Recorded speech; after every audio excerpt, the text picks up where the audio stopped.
Africa के बिल्कुल नीचे दुनिया का सबसे खतरनाक समुंदर है। सदियों से समुद्री जहाज यहाँ गुजरने से कतराते आए हैं। इस एरिया को ग्रेवयार्ड ऑफ शिप्स कहा जाता है। इसके बारे में मशहूर है कि आज भी यहाँ गर्क हुए समुद्री जहाज अक्सर नजर आते हैं। इन्हीं कहानियों में सबसे ज्यादा मशहूर है फ्लाइंग डचमैन की कहानी। 17वीं सदी में लापता हुए इस समुद्री जहाज को आज भी कई लोगों ने यहाँ पर देखा है। लेकिन अगर हम कहानियों को छोड़कर लॉजिकली भी देखें तो इस एरिया में आपको हजारों डूबी हुई शिप्स मिलेंगी। इस एरिया को कहते हैं केप ऑफ गुड होप। देखने में तो ये इंतहाई खूबसूरत समुंदर लगता है, मगर शिप्स के लिए ये किसी डेथ ट्रैप से कम नहीं है। आज के जीपीएस और बड़े बड़ी कंटेनर शिप्स के दौर में भी बहुत से समुद्री जहाज अफ्रीका के नीचे से गुजरने को अवॉइड करते हैं। लेकिन आखिर ऐसा क्यों है? तो चलिए जानते हैं इस सवाल का जवाब आज की वीडियो में। लेकिन वीडियो शुरू करने से पहले आप सब लोगों से रिक्वेस्ट है कि चैनल को सब्सक्राइब कर लें। इन वीडियोस को बनाने में बहुत रिसर्च, टाइम और फाइनेंशियल कॉस्ट लगती है और आपका सब्सक्राइब करना ही हमारे लिए सबसे बड़ी मोटिवेशन है।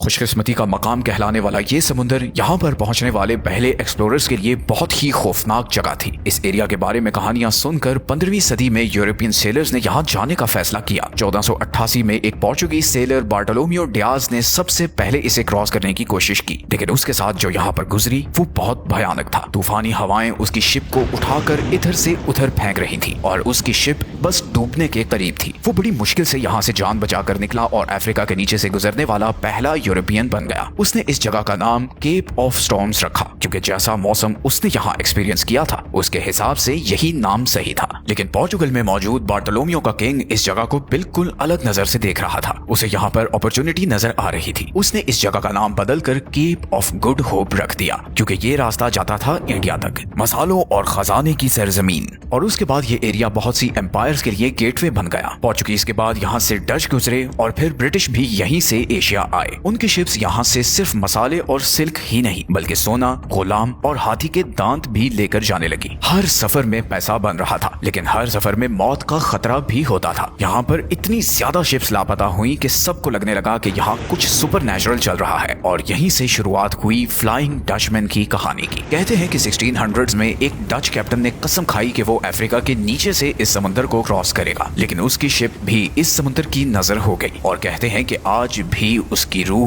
इसी समुद्र में भटक रही है। इन्हीं कहानियों की वजह से शिप्स इस जगह को अवॉइड करने लगी। फिर 19वीं सदी में एक इंजीनियरिंग मिरेकल ने सब कुछ बदल दिया। 1869 में स्विस कैनाल को खोल दिया गया, जिसकी वजह से इजिप्ट के जरिए मेडिटेरेनियन सी रेड सी से कनेक्ट हो गया। For global trade this was revolutionary. अब शिप्स को हजारों किलोमीटर का सफर करके अफ्रीका के नीचे से नहीं गुजरना पड़ता था। स्विस कैनाल की वजह से यूरोप और एशिया का सफर अब 7000 किलोमीटर कम हो चुका था। आज पूरी दुनिया का लगभग 12% ट्रेड इसी स्विस कैनाल से गुजरता है। मिडिल ईस्ट से आने वाला तेल, चाइना से आने वाली चीजें और यूरोप का अनाज भी इसी कॉरिडोर से गुजरता है। 2021 में जब एवर गिवन नाम की शिप यहाँ फंसी तो दुनिया को पता लगा कि स्विस कैनाल कितनी इंपॉर्टेंट है। सिर्फ चंद दिनों में दुनिया को बिलियंस ऑफ डॉलर्स का नुकसान हुआ था। लेकिन मसला यह है कि अगर स्विस कैनाल बंद हो जाए, चाहे जियोपॉलिटिक्स, वॉर या किसी एक्सीडेंट की वजह से, तो शिप्स को फिर से केप ऑफ गुड होप वाला रास्ता लेना पड़ता है। और आजकल यही हो रहा है, जब से यमनी हौसियों ने रेड सी से गुजरने वाले कंटेनर शिप्स पर अटैक करने शुरू किए हैं। लेकिन सवाल यह है कि ये समुद्री रास्ता इतना खतरनाक क्यों है? इसका जवाब इस एरिया की ज्योग्राफी में है। असल में केप ऑफ गुड होप वो जगह है जहां अटलांटिक ओशन और इंडियन ओशन आपस में मिलते हैं। जब दो इतने बड़े समंदर टकराते हैं तो बहुत ताकतवर लहरें बनती हैं। इन लहरों की डायरेक्शन बार बार बदलती है, जिसकी वजह से यहाँ शिप्स को बहुत प्रॉब्लम्स आती हैं। अब इसमें शामिल कर लीजिए एक और चीज जिसे कहते हैं रोरिंग फोर्टीज। ये बहुत पावरफुल हवाएं हैं जो जमीन के गिर्द हर वक्त 40 डिग्री लैटिट्यूड में चलती रहती हैं। ये हवाएं इतनी तेज होती हैं कि समुद्र में बिल्डिंग्स जितनी ऊंची वेव्स पैदा कर देती हैं। और सर्दियों के दिनों में तो यहाँ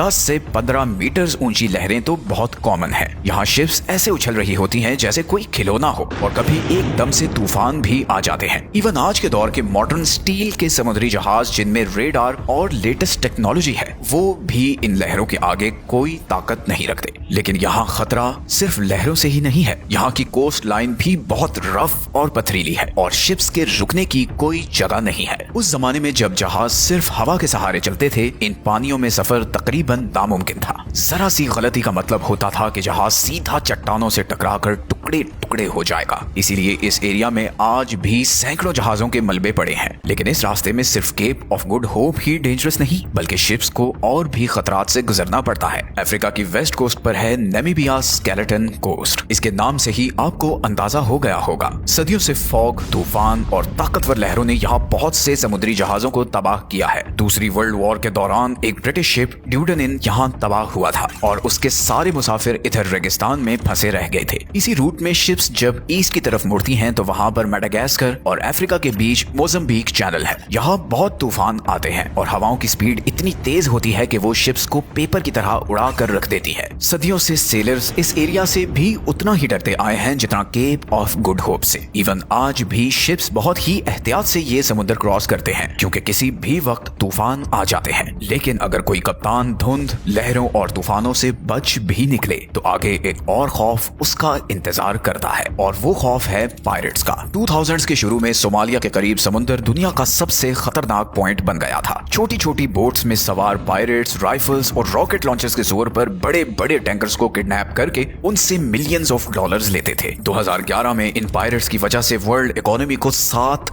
बिलियन का नुकसान हुआ क्योंकि कंटेनर शिप्स को गार्ड्स रखने पड़े, अपना रास्ता बदलना पड़ा और नेवी की सपोर्ट हासिल करना पड़ी। बाद में फिर नेटो, यूरोपीय यूनियन, अमेरिका और इंडिया की नेवी ने यहाँ निगरानी सख्त कर दी, जिसके बाद ये पायरेसी कम हो गई। लेकिन इन समुद्री डाकुओं का खौफ आज भी यहाँ से गुजरने वालों के दिल में है। इसी तरह अगर वेस्ट की तरफ जाएं तो नाइजीरिया के पास मौजूद गल्फ ऑफ गिनी पायरेट्स की वजह से आजकल पूरी दुनिया में सबसे ज्यादा मशहूर है। यहाँ खतरा सिर्फ लूट मार का नहीं बल्कि अगवा का भी है। 2020 में पूरी दुनिया में होने वाली 135 किडनैपिंग्स में से 130 इसी गल्फ ऑफ गिनी में हुई थी और यही चीज इसे दुनिया का सबसे खतरनाक समुद्री एरिया बनाती है। 2024 में भी 12 के करीब क्रू मेंबर्स किडनैप हुए जबकि 126 को हॉस्टेज बनाया गया। इन किडनैपिंग्स के बदले बहुत ज्यादा पैसा मांगा जाता है। इन पायरेट्स ने एक चाइनीज शिप से तो $3 लाख लेकर उसे छोड़ा। यही वजह है कि अफ्रीका के गिर्द ये सारा रास्ता आज भी बहुत खतरनाक है। पहले तो आपका केप ऑफ गुड होप पर खतरनाक समुद्र से पाला पड़ता है, फिर आगे स्केलेटन कोस्ट की पथरीली कोस्ट लाइन और मोजम्बिक चैनल के तूफान हैं और ये सब क्रॉस कर भी लो तो आगे पायरेट्स का खतरा रहता है। लेकिन इस सारी कहानी का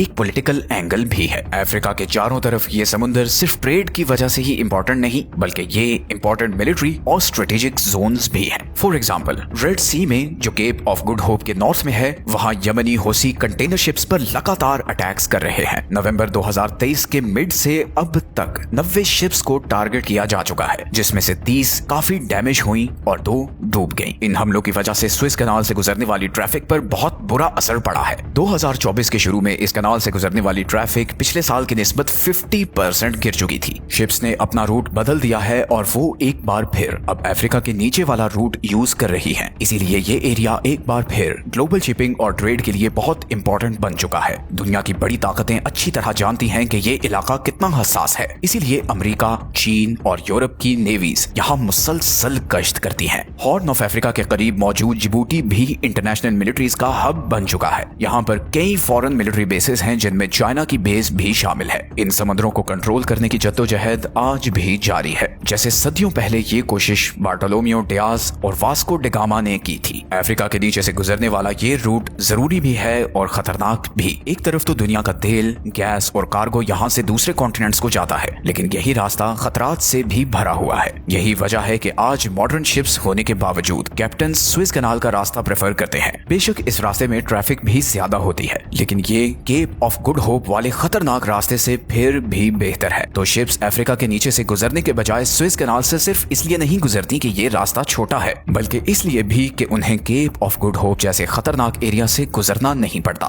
तो मिलते हैं नेक्स्ट वीडियो में एक और इंटरेस्टिंग टॉपिक के साथ। अपना ख्याल रखें। अल्लाह हाफिज।